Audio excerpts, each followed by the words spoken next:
Buen día, espero estén bien. Esta charla será la primera de las 2 charlas previstas para tratar el tema de lesiones elementales.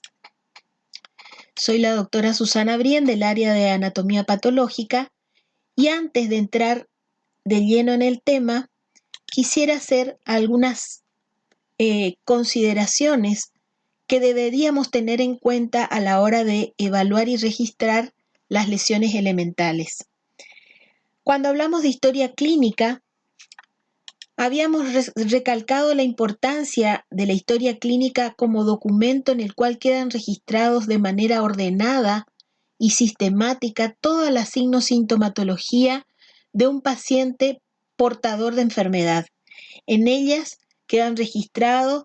lo hallado en el examen físico, en el examen estomatológico,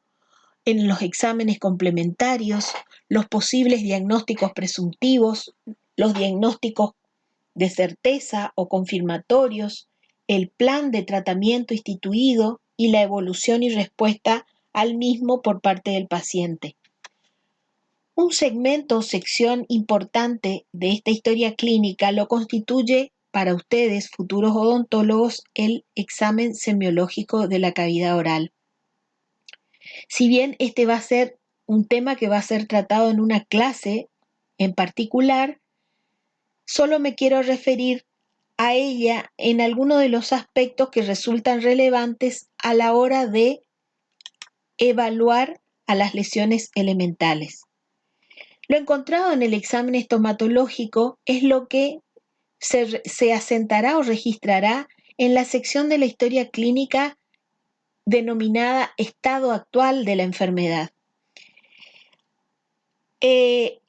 Nos valdremos de recursos técnicos en el examen estomatológico como la observación, ya sea directa o a través de algún tipo de instrumental, como por ejemplo una lupa, un sistema de iluminación, de un adecuado y minucioso interrogatorio, de maniobras de palpación, de maniobras de exploración, de vitropresión, de transiluminación, punción y olfacción, que veremos, como les dije, en más detalle cuando hablemos específicamente del examen estomatológico, pero que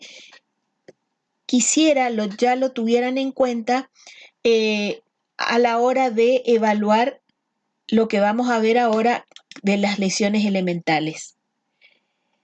Decíamos también que cuando un individuo pierde su equilibrio homeostático, cuando hay un desequilibrio orgánico, estamos en lo que llamamos estado de enfermedad.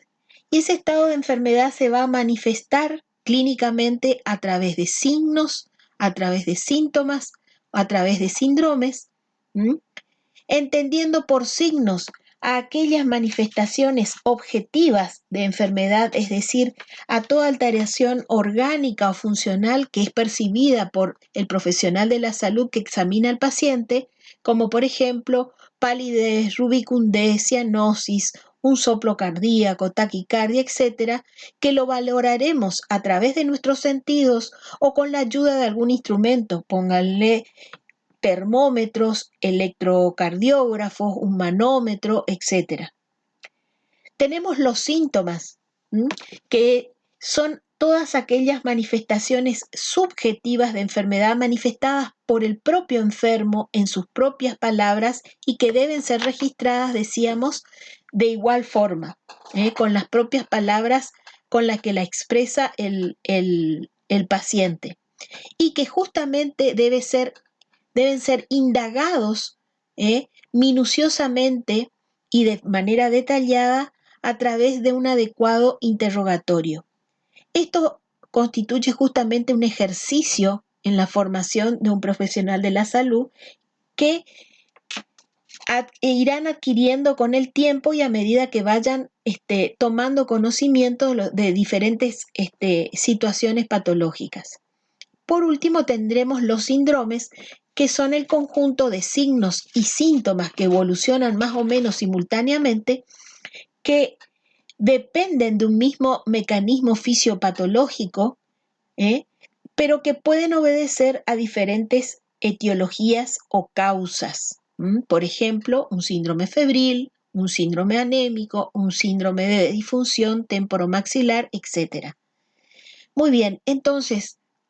¿dónde ubicamos a las lesiones elementales dentro de estas diferentes manifestaciones o expresiones de enfermedad? Dentro de los signos. Y se van a expresar a nivel de la piel, a nivel de la mucosa o a nivel de la semimucosa. Otro punto a considerar que me pareció importante es hacer un pequeño recuerdo de algunos aspectos histológicos que nos servirán a nosotros para la adecuada interpretación tanto de las manifestaciones clínicas de las lesiones elementales como también de su traducción histopatológica. Les recuerdo que el epitelio de la mucosa oral está constituido por un epitelio plano estratificado, queratinizado, con variable queratinización dependiendo del sitio anatómico del cual estemos hablando. Tendremos sectores de la cavidad oral que tienen un epitelio plano estratificado queratinizado con queratina madura, como la que se esquematiza en esta figura superior, en donde en el estrato superficial vemos un estrato córneo maduro. Tendremos un epitelio plano estratificado ortoqueratinizado en el cual hay persistencia de núcleos pignóticos, es decir, pequeños y oscuros en ese estrato superficial córneo, y tendremos sectores de mucosa con un epitelio plano no queratinizado. La mayor parte del epitelio de revestimiento de la cavidad oral pertenece a este último tipo, es decir, plano estratificado, no queratinizado, y existirán ciertos lugares específicos dentro de la cavidad oral que pueden presentar queratinización, como por ejemplo el paladar duro, las encías o el dorso de la lengua, en el que también encontramos un epitelio especializado con las papilas gustativas. Esta es la traducción histológica de esos esquemas que estuvimos viendo. Una mucosa con un epitelio plano, estratificado, no queratinizado. Como pueden ver ustedes, en el estrato superior no hay una capa de queratina. Un epitelio plano paraqueratinizado con los núcleos pignóticos y un epitelio plano ortoqueratinizado con una capa de queratina bien neta en la superficie, como en esta figura inferior. Aprovecho también para recordarles los diferentes estratos del epitelio. Teníamos la zona del epitelio, la zona del corion, una membrana basal sobre el cual asienta el epitelio, un estrato basal, que es esta primera hilera de células basales que son las encargadas de reponer toda la población celular del epitelio de la mucosa, un estrato granuloso, un estrato espinoso más arriba y el estrato superficial, que decíamos puede estar o no queratinizado. Estas estructuras que se ven acá cortadas tangencialmente corresponden a las papilas, en donde el corion proporciona al epitelio su nutrición vascular y nerviosa.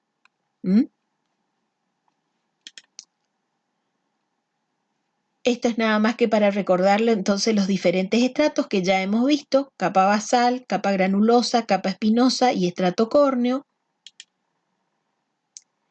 Y les decía que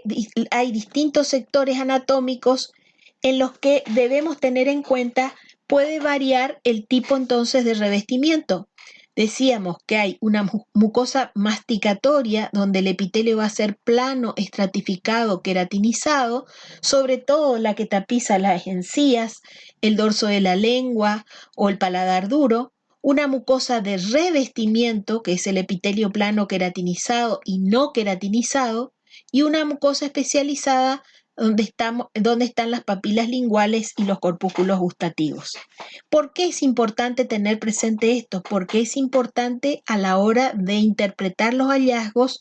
para evaluar si existen o no alteraciones en ese epitelio. De allí la importancia de que ustedes consignen el día de mañana, llegado el caso, que tengan que realizar una toma biopsia de algún sitio de la mucosa oral, consignar el sitio anatómico en el cual realizaron la biopsia para que el que tenga que observar la histología de esa muestra esté al tanto del sitio anatómico y eso le permita evaluar el grado de alteración presente o no histológica en el epitelio.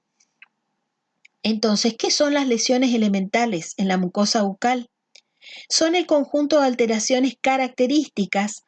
tanto macro como microscópicamente, presentes en gran número de lesiones, que pueden ser propias de la cavidad bucal o que pueden ser la manifestación bucal de una enfermedad sistémica o dermatológica. Acá hay puntos que quisiera aclarar. Dice tanto macroscópica como microscópicamente porque estas lesiones elementales las vamos a reconocer tanto macroscópicamente, es decir, a simple vista, como también microscópicamente, es decir, con la histología. Esos aspectos los veremos al final de la clase. Y por otro lado, fíjense que pueden ser lesiones propias de la cavidad oral o manifestaciones de una enfermedad sistémica que se inicien en la enfermedad, que inicien en la cavidad bucal. Esto se debe a que la mucosa, la mayoría de las mucosas, a diferencia de la piel, presentan características histológicas particulares,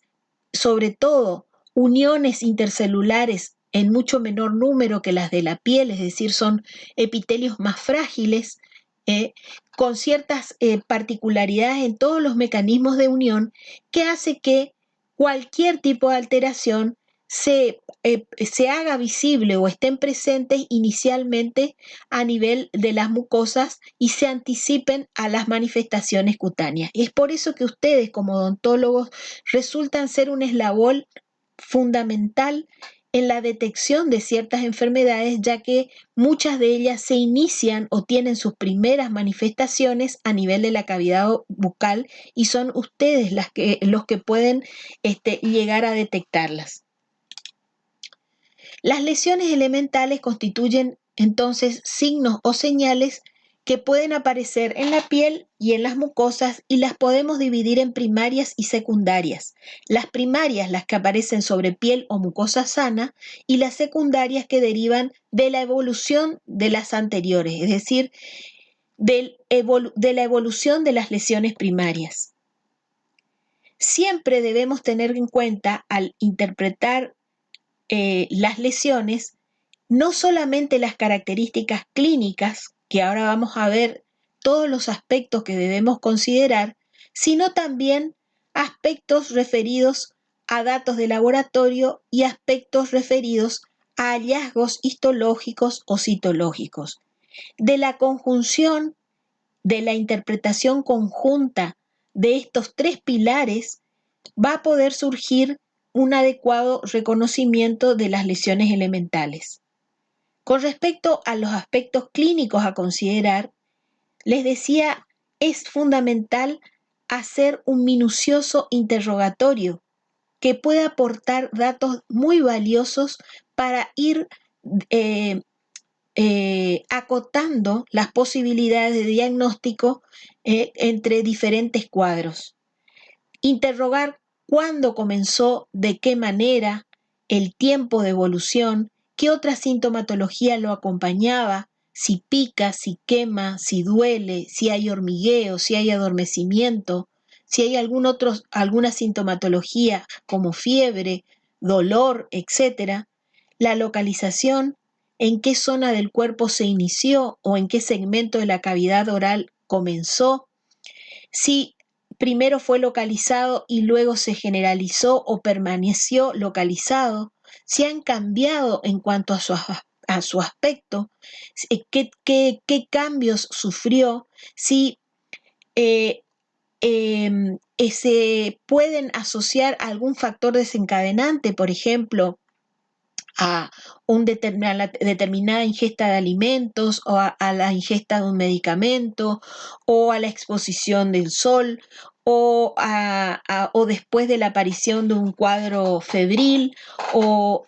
cualquier dato del contexto del paciente que esté asociado a la aparición de las lesiones.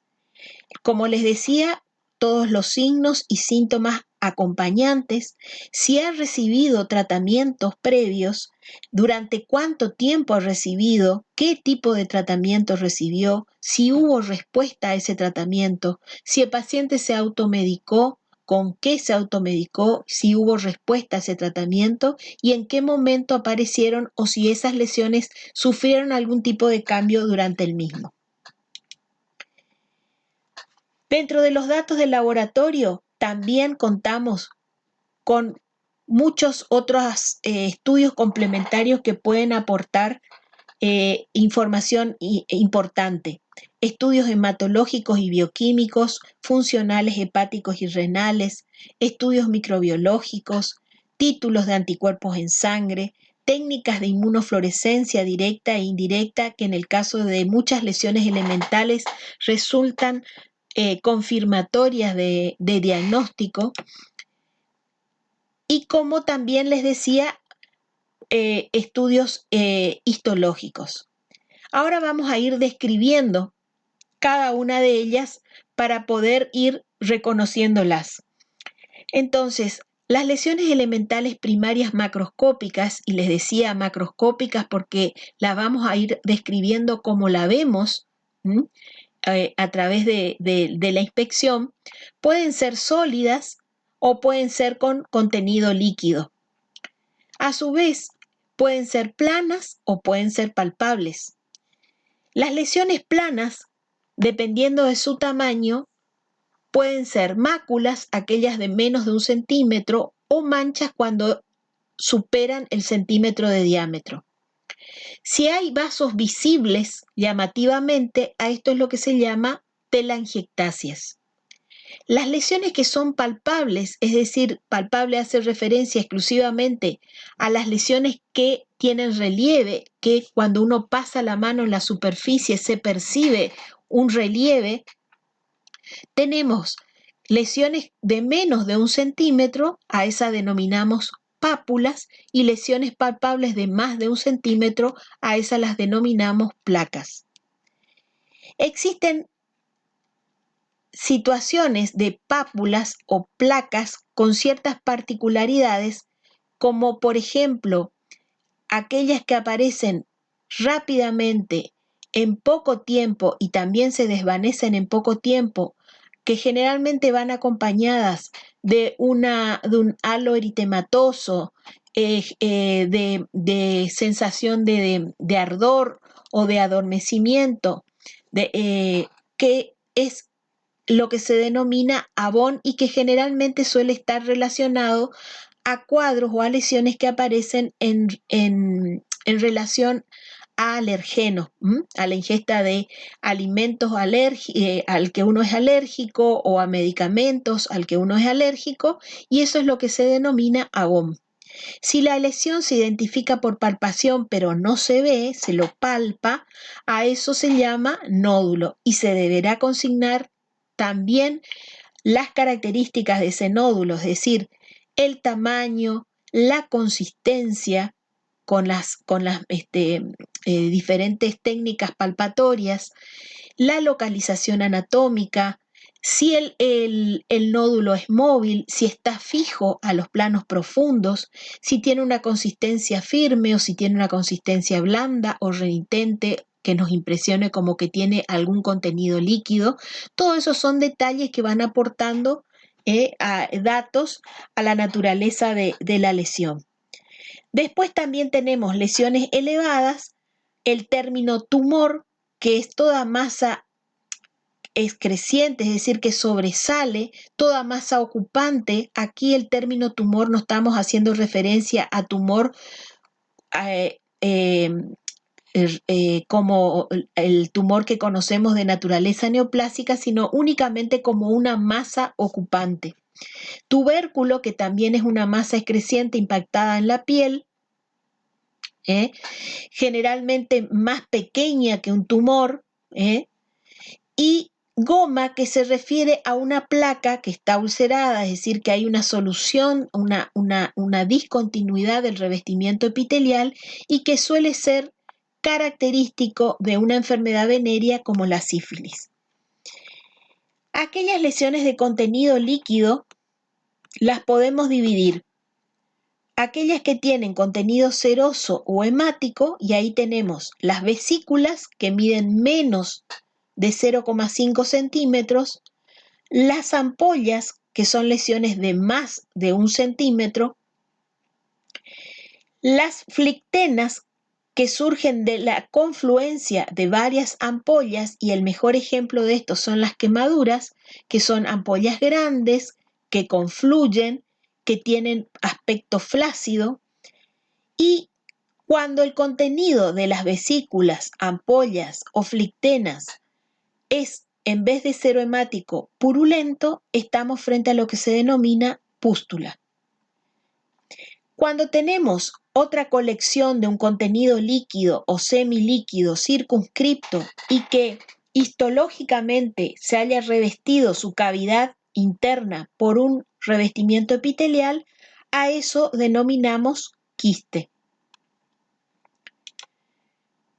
Muy bien, vamos a ir viendo imágenes y ejemplos entonces de estas lesiones elementales primarias, macroscópicas. Entonces teníamos la mácula o la mancha, dependiendo del diámetro, decíamos una menor de 0,5, cuando supera los 0,5 centímetros hablamos de mancha,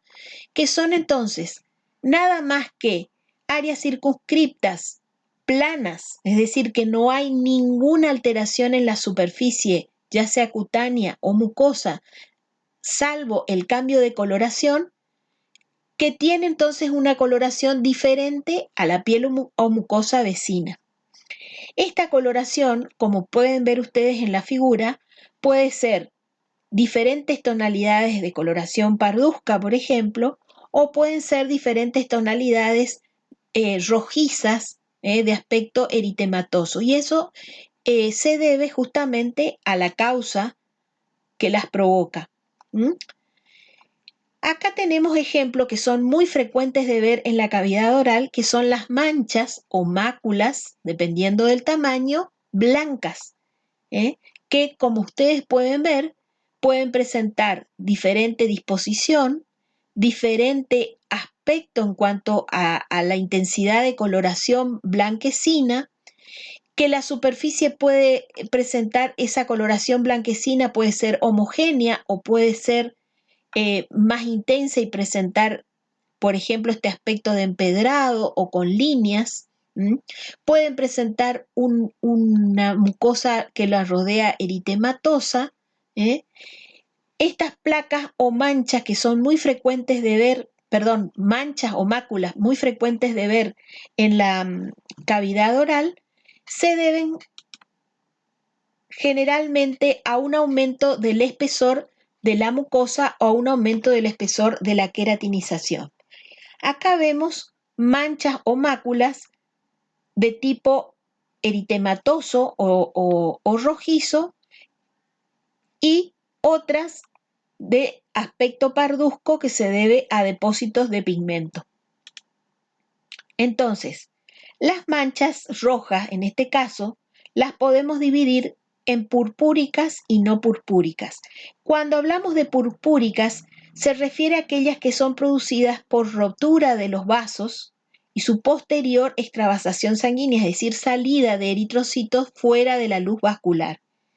y que no desaparecerán cuando hagamos la maniobra de vitropresión, que es comprimir con un vidrio, no desaparecerán. Las no purpúricas se pueden deber a varias causas. Puede ser que haya un aumento del número de vasos por debajo del epitelio y eso ocasione la mancha rojiza. Puede ser que haya un aumento del tamaño de los vasos subepiteliales, es decir, los vasos se encuentren aumentados de calibre, o que haya una disminución del espesor del epitelio y eso haga que sea más visible el lecho vascular que esté en el corion subyacente. Entonces vamos a ver algunos ejemplos. También puede ocurrir que la mancha se deba al depósito de pigmentos exógenos, como ocurre acá, a un paciente que tenía el hábito de introducirse un bolígrafo en la boca y provocó este tatuaje en el paladar de pigmento exógeno, como también que se produjo un tatuaje por efecto de la amalgama que está en la vecindad de la mucosa. Entonces, fíjense, las manchas blancas, desde el punto de vista histológico, se pueden deber o a que esté aumentada la capa de queratina, como ven en esta microfotografía, como la ven acá también, que está aumentada, en este caso, la capa de paraqueratina, que se ve acá, y también está aumentado el espesor del epitelio, y eso provoque clínicamente, o sea, responsable clínicamente del aspecto de lesión blanca, o que el epitelio esté alterado arquitecturalmente, como lo vemos acá, y haya indicios de queratinización anómala en el mismo y también queratinización aumentada, que también puede provocar una imagen clínica de lesión blanca. En el caso de las lesiones pigmentadas, fíjense histológicamente cómo se ve. Hay un incremento de la cantidad de pigmento, en este caso de pigmento melánico, en la basal del epitelio, como en este caso, o en este otro en la que hay un proceso inflamatorio subepitelial con pérdida o incontinencia de pigmento que se deposita a este nivel y da como resultado una imagen clínica de pigmentación parduzca. Las imágenes inferiores corresponden a manchas rojizas, a manchas purpúricas, en el cual vemos que hay destrucción de las paredes de los vasos, de los capilares, con salida de eritrocitos fuera de la luz capilar, acá lo ven a mayor aumento, provocando una lesión de tipo purpúrico. Esto es otro ejemplo en el cual la lesión rojiza está dada no por una lesión vascular, lesión de los vasos, sino por una proliferación vascular, que es el ejemplo de un hemangioma,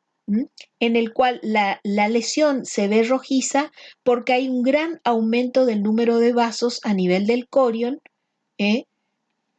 porque se trata de un proceso justamente malformativo o neoplásico en el cual hay proliferación de nuevos vasos. Y estas tres imágenes que tenemos acá son ejemplos de lesiones pigmentadas, parduzcas, producidas por incremento del pigmento melánico en distintos niveles del epitelio y por debajo del mismo, que provocan también clínicamente la presencia de lesiones pigmentadas. En estos casos son imágenes histológicas de los llamados nevos o lunares que son tan comunes de ver en la piel y en las mucosas. Otra lesión elemental primaria es la pápula, que decíamos es una lesión pequeña que se presenta sobrelevada de la superficie, generalmente no excede los 5 milímetros de diámetro. Esa pápula, si tenía la característica de aparecer rápidamente, durar poco tiempo, menos de 24 horas, presentarse en relación a un cuadro, a una exposición de alergenos, etc., es lo que se llama ABOM. Y ustedes pueden ver que en la histología esa pápula, esa sobreelevación que percibimos cuando pasamos la mano en la superficie de la piel o la mucosa, puede estar debida o a que hay un aumento del espesor del epitelio o que hay algún acúmulo, como en este caso de edema, por debajo del epitelio que provoca el levantamiento del mismo y esa sensación sobrelevada que percibimos con el tacto. Acá hay una imagen de la presencia de pápulas y de placas ya más grandes que si uno pasara la mano en la superficie percibiría perfectamente la sobreelevación de la piel a dicho nivel. ¿Mm? Acá, por supuesto, será importante consignar la distribución de las lesiones, el que presenta un halo rojizo eritematoso, la disposición, que están agrupadas, que algunas presentan menor tamaño, que otras forman placas, etc. Todo aportará a la descripción y al reconocimiento de las lesiones. El nódulo, decíamos, era aquella lesión sobrelevada que se palpaba, que medía más de 5 milímetros de diámetro, que está ubicado más profundamente en la dermis o en la hipodermis, si estamos hablando de piel, o a nivel del corion, si estamos hablando de la mucosa, y que también, decíamos, es importante describir su localización anatómica, su consistencia, su movilidad, si está fija a planos profundos, si va acompañado de alguna otra signo, sintomatología, dolor, temperatura aumentada en la zona o cualquier otra manifestación que exprese el paciente.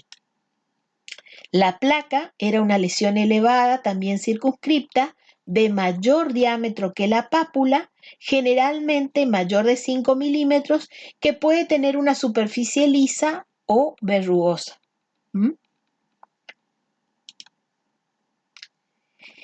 Y con respecto a las lesiones primarias llamadas verrugosidad y vegetación, que muchas veces trae confusión el uso de este término, nos referiremos a verrugosidad a aquellas lesiones que son sobrelevadas, exofíticas, es decir, que sobresalen en la superficie mucosa o cutánea,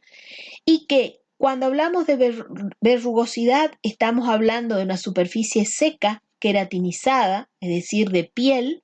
y cuando hablamos de una superficie húmeda como la mucosa, recibirá el nombre de vegetación. Entonces, verrugosidad, utilizamos el término para aquella lesión exofítica que asienta sobre una superficie seca y queratinizada como la piel, y vegetación para aquella que asienta sobre la mucosa, pero que puede tener el mismo aspecto. Como verán, la coloración de la verrugosidad dependerá del grado de queratinización de la superficie. Pero usamos entonces el término vegetación cuando asientan en la superficie mucosa.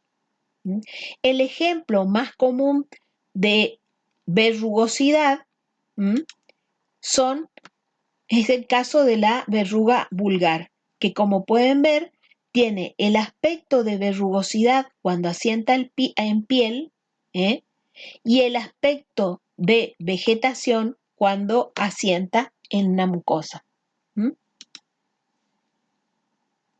Como pueden ver desde el punto de vista histológico, también tiene su traducción histológica el aspecto con los que lo vemos clínicamente. La lesión que es exofítica, es decir, que sobresale de la superficie, que tiene este aspecto verrugoso o velloso como en dedos de guante, será más o menos blanquecina dependiendo de la cantidad de queratina que tenga en la superficie y dependiendo también de cuánto acompañe el corion subyacente a este crecimiento en superficie, que le va a ir dando un diferente aspecto. Un aspecto más redondeado, de superficie más lisa, un aspecto más mamelonado o un aspecto más desflecado o piloso, como vemos en este esquema. Y cuando hablamos de pólipo, fíjense que yo utilicé el mismo esquema porque también es un término de uso macroscópico, porque hace referencia nada más que a toda lesión que sobresale en la superficie, que tiene un pedículo de implantación, un cuerpo de la lesión que está por encima del pedículo, pero que desde el punto de vista histológico puede deberse a muchas cosas, o que hay proliferación del epitelio, o que hay proliferación del corion que empuja ese epitelio hacia arriba y la lesión entonces adquiere esa forma pediculada con una base de implantación y un cuerpo de la lesión que sobresale en la superficie. ¿Mm? Decíamos hoy tumor, que es toda neoformación circunscripta que tiende a crecer sin límites y que no puede detenerse, que puede adoptar un aspecto sólido, puede estar ulcerado o puede ser de superficie vegetante, que siempre va a requerir un estudio histopatológico para determinar su naturaleza, pero que acá, desde el punto de vista semiológico, el término tumor hace únicamente referencia a toda masa de crecimiento circunscripto, toda masa ocupante, sin tener en cuenta su naturaleza biológica. Después teníamos las lesiones elementales primarias macroscópicas con contenido líquido, y acá tenemos la vesícula, que son aquellas lesiones elevadas con un diámetro inferior o igual a 5 milímetros, las ampollas, que son las lesiones elevadas de contenido líquido de más de 5 milímetros, y las flictenas estarían faltando acá, que resulta de la confluencia de la vesícula y de la ampolla, que es más grande, y cuando cualquiera de estas tiene contenido purulento, en vez de tener un contenido líquido, transparente o citrino, y tiene un contenido purulento, recibe el nombre de pústula.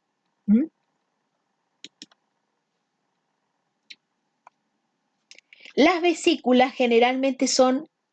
acumulaciones de líquido dentro del epitelio, si ustedes ven en el esquema anterior,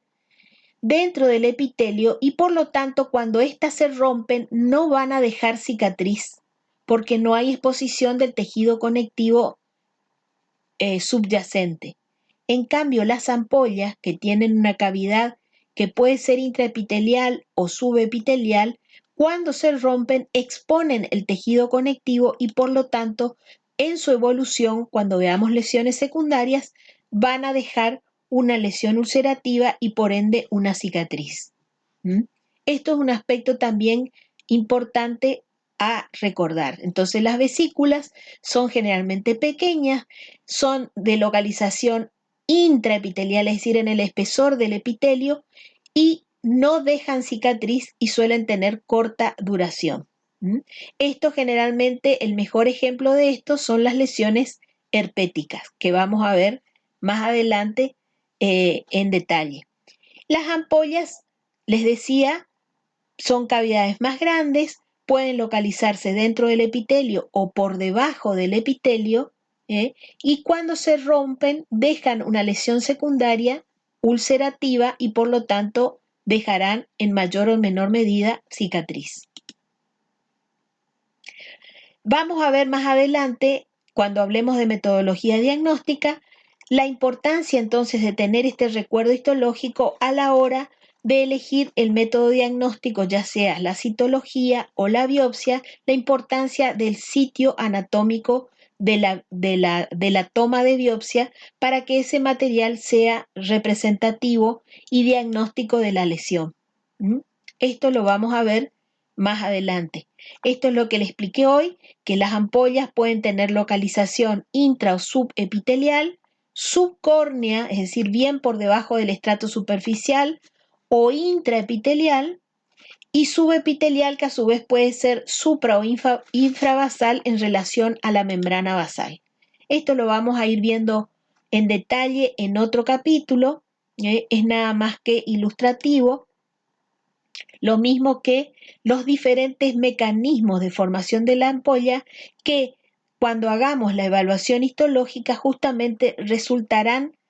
definitorios en el diagnóstico o en la presunción diagnóstica de las diferentes patologías ampollares que puedan comprometer la cavidad oral.